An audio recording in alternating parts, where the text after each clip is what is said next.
Hi guys, तो हम आज बात करने वाले हैं ऑस्ट्रेलियन ए लीग के match western Sydney United and Melbourne victory के बारे में। तो दोनों टीमों की क्या रिसेंट फॉर्म रहती हैं उनके बारे में डिस्कस करेंगे, स्टैंडिंग्स और इनके प्लेयर स्टैटिक्स के बारे में, और इस मैच में हमारी ड्रीम 11 की टीम क्या शो हो सकती है उसके बारे में भी मैं आपको बताऊंगा। ड्रीम 11 टीम भी बना के दिखाऊंगा, तो वीडियो में बने रहिएगा। तो लेट्स स्टार्ट करते हैं। तो यहाँ पे दोनों टीमों की स्टैंडिंग्स में पोजीशन देख लेते हैं। तो वेस्टर्न सिडनी है वो 6 पोजीशन पर, उसने अभी तक 6 मैच खेले हैं, उसमें से 2 वन किए हैं, 3 ड्रॉ 1 लॉस के साथ 7 गोल किए हैं, 6 कंसीड किए हैं यहाँ पे। तो यहाँ से हम देख सकते हैं कि वेस्टर्न सिडनी यूनाइटेड है उसका यहाँ पे जो अटैक है सही सही है, बिल्कुल एवरेज है, या फिर हम लो भी नहीं कह सकते ना हाई भी नहीं कह सकते हैं। 1.1 यहाँ से आपको गोल करते हुए ये नज़र आ सकती है। एंड जो इसका डिफेंस है वो नॉर्मली ये जी पर मैच 1 गोल कंसीड कर रहा है, बट जो रिसेंट फॉर्म है उसके हिसाब से अगर हम जाते हैं तो 0.8 के करीब ये पर मैच गोल कंसीड करती है। तो डिफेंस भी इसका काफ़ी अच्छा है, यहाँ से बेहतरीन हम मान सकते हैं। और दूसरे हैंड अगर हम देखें तो मेलबर्न विक्ट्री है उसकी जो रिसेंट परफॉर्मेंस है वो काफ़ी बेकार है। इस टूर्नामेंट में 12th पोजीशन पर है, उसने अभी तक 5 मैच में से 1 वन किया, 1 ड्रॉ के साथ 3 लॉस किए, 5 गोल किए, 10 कंसीड किए हैं। तो यहाँ से हम मान सकते हैं कि इसका जो डिफेंस है वो काफ़ी बेकार है। पर गोल 2 में पर मैच 2 गोल के अराउंड ये कंसीड करती है, और अटैक है वो भी एवरेज परफॉर्मेंस है, 5 ही गोल किए हैं। सो यहाँ से हम वेस्टर्न सिडनी को फेवर मान के अपनी ड्रीम 11 की टीम बना सकते हैं। सो यहाँ से अगर हम देखें तो इस मैच में आपको 1-0 से या फिर 2-1 से भी यहाँ पे एक ड्रॉ देखने के चांसेस तो बहुत ही कम है। तो 2-1 से यहाँ से एक मैच जाने वाला, तो यहाँ से आप 7-4 या फिर 6-5 का कॉम्बिनेशन बना के अपनी ड्रीम 11 की टीम में जा सकते हैं, जो कि इस बार लीग की आपकी टीम होने वाली है। और यहाँ से अगर हम हेड टू हेड दोनों टीमों के मैचेस देखें तो 2K21 में तो अभी तक कोई मैच नहीं हुआ, बट रिसेंट्स में जो 2K20 में एंड 2K19 में मैच हुए उसमें वेस्टर्न सिडनी है वो वॉन कर गई थी, एंड जो विक्ट्री है वो 3 मैच लॉस की थी। जो टॉप 5 मैचेस हुए हैं इनके अकॉर्डिंग, तो अगर वेस्टर्न सिडनी के अगर लेटेस्ट मैच ये देखें उसमें से उसने 6 में से 3 वॉन किए, 3 ड्रॉ किए हैं। तो इसका जो स्कोरिंग है वो 1.7 है, कंसीडिंग 0.8 है, 3 ड्रॉ के साथ 3 विन लॉस 0 है। तो 1 साइडेड इन्होंने किया परफॉर्मेंस। तो हम बेसिकली यहाँ पे इन्हीं की फेवर में टीम बनानी है। यहाँ से अगर हम मेलबर्न विक्ट्री की तरफ देखें तो इसने अभी तक जो 6 मैच खेले हैं उसमें से 1 वन किया है, 1 ड्रॉ किया, 4 लॉस के साथ 0.8 स्कोर किया एंड 2.2 पर मैच इन्होंने कंसीड किया है। बात कर दी थी इन दोनों टीमों की लीडर बोर्ड में performance head to head and recent performance की बात। अब हम बात करेंगे इन दोनों टीमों के प्लेयर्स की स्टैंडिंग्स क्या रहती है, कौन सबसे ज़्यादा गोल करता है, कौन एसिड करता है, कौन कंसीड करता है, कौन हमारे लिए बेस्ट पिक रहने वाला है, और कौन इस मैच में आउट रहने वाला, किसके मैच सीमित रहेंगे, तो उस बारे में हम डिस्कस करेंगे। तो लेट्स स्टार्ट करते हैं। वेस्टर्न सिडनी है उसके प्लेयर्स के बारे में हम अभी आपको बताने जा रहे हैं। तो अगर हम वेस्टर्न सिडनी की तरफ से गोल के बारे में देखें तो आपके Jiggy Jordan, Jade Rawson, T Russell, Jade Royce, Simon Cox and Nicholas Muller, इनको आपको पिक करना है।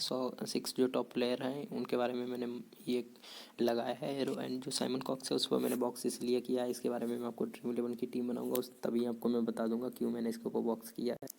तो अगर यहाँ से हम एसिड की तरफ देखें तो T Russell, Jade Royce, Simon Cox and के बकस के आपको जो 1-1 गोल पर मैच इन्होंने सॉरी पर मैच बोल रहा हूँ, अभी तक इन्होंने एसिड में 1-1 एसिड किया है। तो उसके बारे में यही आपके लिए पिक होने वाली है। तो रिसेंटली आप इनमें से आप किसी को भी ट्राई कर सकते हैं। मैं चाहता हूँ आप तो चारों को ट्राई कर सकते हैं क्योंकि चारों की परफॉर्मेंस कंसिस्टेंस है।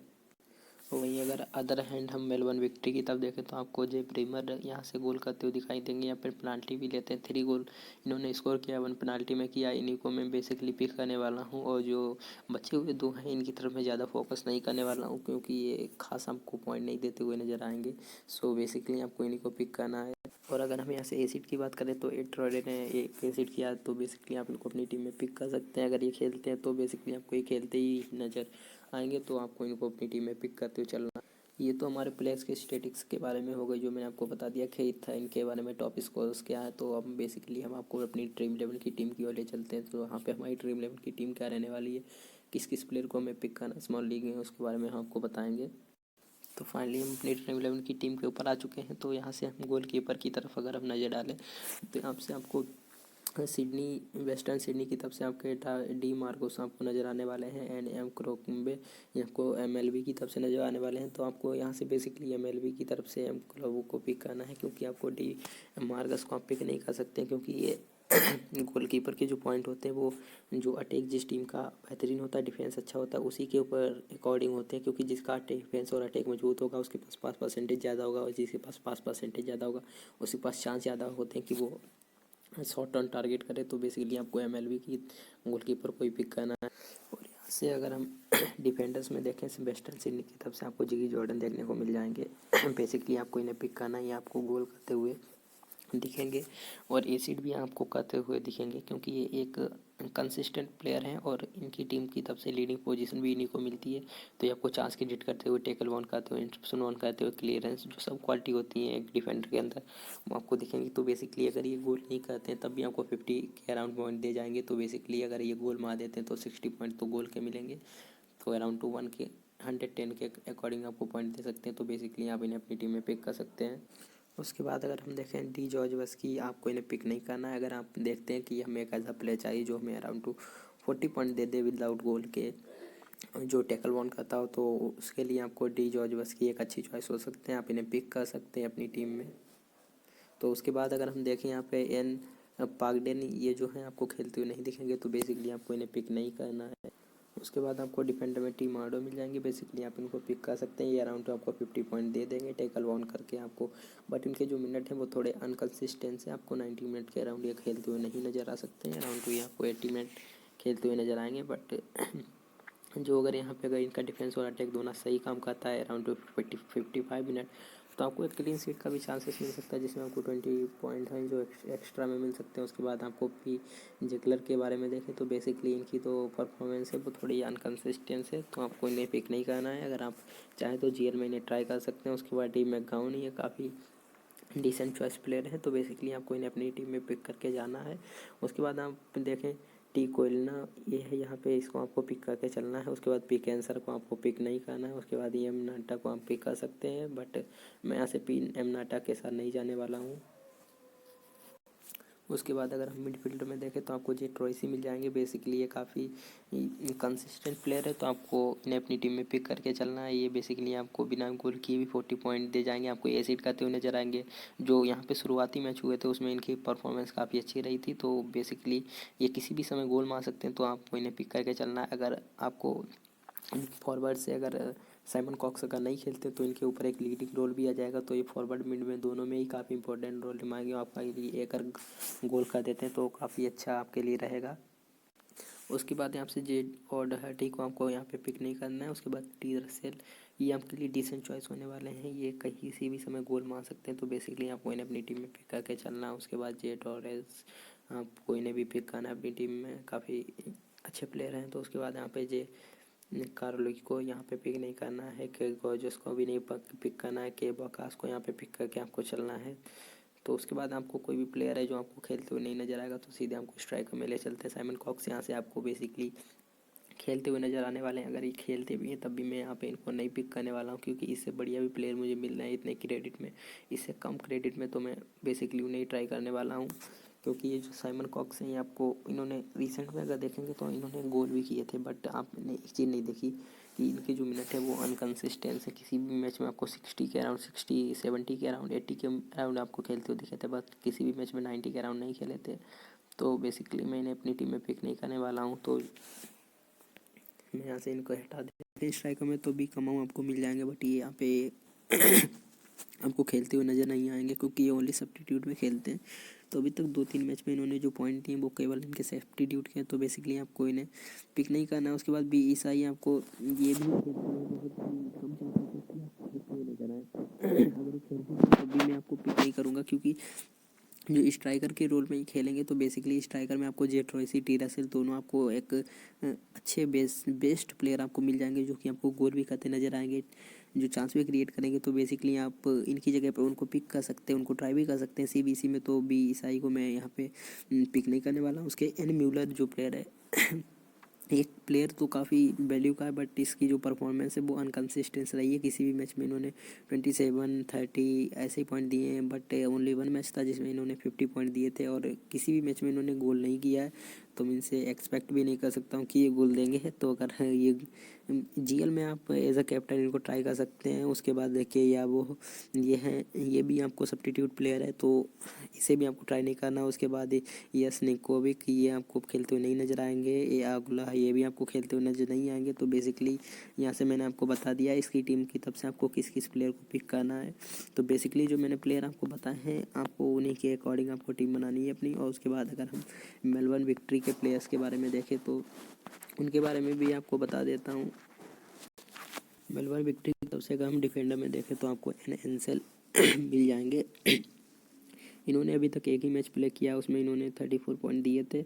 तो बेसिकली आप सोच रहे होंगे कि इन्हें तो हमें पिक ही नहीं करना है, इसका प्ले परसेंटेज वो भी 6% है, बट बेसिकली आप इन्हें पिक करना है क्योंकि अगर आप देखते हैं कि हमें कोई ऐसा प्लेयर चाहिए जो इनकी टीम से अगर लीडिंग पोजीशन में अगर आता है तो वो एक चॉइस आपके लिए हो सकती है, क्योंकि ये अराउंड 260-70 के अराउंड आपको पास कंप्लीट करते हुए दिखेंगे। अगर आप ये टैकल बॉन के साथ अगर इंटरप्शन बॉन करते हुए नजर आते हैं, चांस क्रिएट भी करते हैं, तो आपको अराउंड 50 या 60 पॉइंट तक दे सकते हैं। तो बेसिकली आपको इन्हें अपनी टीम में पिक करके चलना है, मैं तो जाऊँगा ही। तो एटोरे थर्ड ये है, इसका कोई हमें ज़्यादा बताने की ज़रूरत नहीं है, इसके बारे में तो सभी जानते हैं। ये एक कंसिस्टेंस प्लेयर है, ये इंटरप्शन वन टैकल वन करते हुए बेसिकली ये सबसे ज़्यादा चांस क्रिएट करते हैं। तो आपको ये अराउंड 40 पॉइंट दे जाएंगे। ये एसिड भी करते हैं। अगर इसमें जो चांस क्रिएट के पॉइंट है वो हाफ कर दिए गए हैं, वन चांस क्रिएट के 3 पॉइंट कर दिए गए हैं, पहले 6 थे। तो अगर ये चांस क्रिएट के साथ इंटरप्शन वन करते हैं तो हमारे लिए काफ़ी अच्छा रहेगा।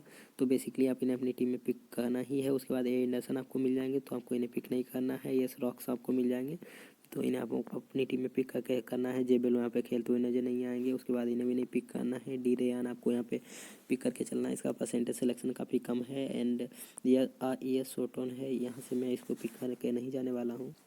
बट जो सोटोन है ये काफ़ी अच्छा प्लेयर है। बेसिकली मैं इसे भी इसीलिए पिक नहीं करने वाला हूँ क्योंकि अगर यहाँ से आपको एंसेल है या आपको अगर ये खेलता है तो इसके जो पॉइंट का है जो लेवल है वो कम हो जाएगा। इसके पास जो गोल का जो पास परसेंटेज है वो भी कम हो जाएगा। तो बेसिकली अगर इन दो में से अगर दोनों प्लेयर खेलते तो बेसिकली आपको एंसेल आपको चूज़ करना है। तो मिड फील्डर में चलते हैं। फील्डर में देखें तो आपको सी मैकमैन मिल जाएंगे। तो बेसिकली आपको इन्हें अपनी टीम में पिक करके चलना है। इन्होंने 80 पॉइंट आप देख रहे होंगे, इनका पॉइंट बहुत कम है, सिलेक्शन भी काफ़ी कम है, लेकिन इन्होंने केवल अभी तक 2 ही मैच खेले हैं। एक में से 1 पॉइंट दिए थे, उसमें भी इन्होंने कंप्लीट टाइम नहीं था इनका।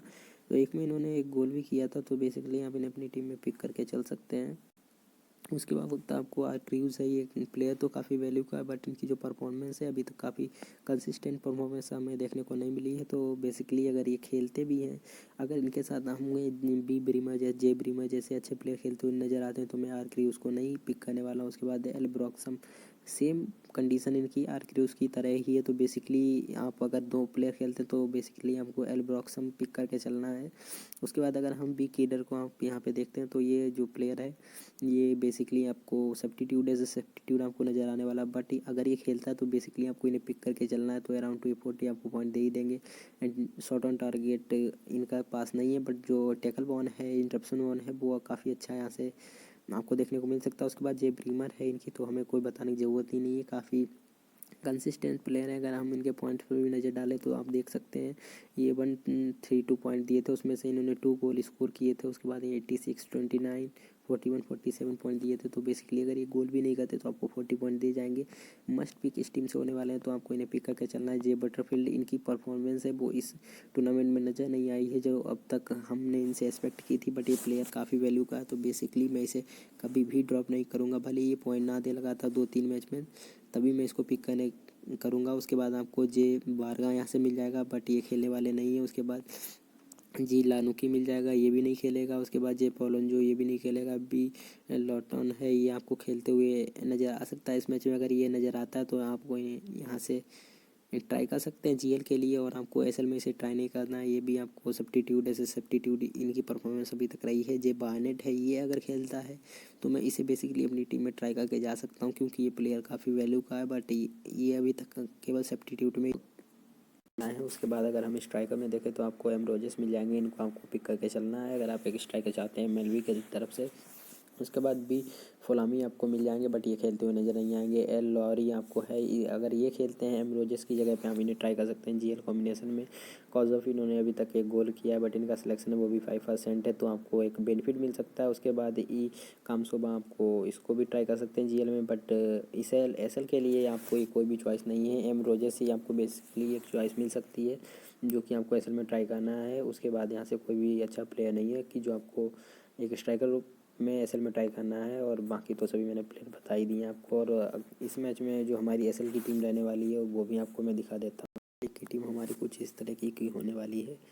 तो इसमें अगर आप चेंज करना चाहें तो एम रोजेस हैं, उन्हें आप हटा के यहाँ से आप डिफेंडर में एन अंसल को पिक कर सकते हैं। तो जो हमारी टीम है वो कुछ इस तरीके की नज़र आने लगेगी। तो गोलकीपर आपको सेम ही रखना है, और तो सभी मैंने आपको चॉइस बता ही दी है। तो कॉम्बिनेशन आपको पता ही चल गया होगा कुछ इस तरीके का हमारा रहने वाला है। और अगर इसी में अगर हम सीबीसी की बात करें तो वो भी मैं आपको बता देता हूँ। तो ये कुछ प्लेयर हैं जिन्हें आप अपनी टीम में कैप्टन के रूप में ट्राई कर सकते हैं। तो अगर हम वाइस कैप्टन में देखते हैं तो वो भी मैं आपको दिखा देता हूँ। और वाइस कैप्टन में आपको कुछ एडिशनल चॉइसेस मिल जाती हैं, जिसमें आपको जो कैप्टन बनाए थे उन्हें भी वाइस कैप्टन के रूप में ट्राई कर सकते हैं। बट एसएल की जो फाइनल टीम होगी वो हमारे टेलीग्राम चैनल पे आपको मिलेगी। तो हमारे टेलीग्राम का लिंक है वो आपको डिस्क्रिप्शन में मिल जाएगा, तो वहाँ से हम ज्वाइन कर सकते हैं। उसके बाद जो फाइनल अपडेट होगा वो वहीं पर आपको बता दिया जाएगा। और एक बात मैं बता दूं, ये हमारी फाइनल टीम बिल्कुल नहीं है, क्योंकि लाइनअप के बाद कुछ ना कुछ चेंजेस तो ज़रूर होते हैं। तो उसके बाद पोजीशन के हिसाब से भी टीम बनानी पड़ती है। तो उस हिसाब से जो हमारी फाइनल टीम रहेगी वो मैं आपको अपडेट कर दूंगा टेलीग्राम चैनल पे। तो प्लीज़ हमारे चैनल को ज्वाइन ज़रूर कर लेना। That's all, thank you.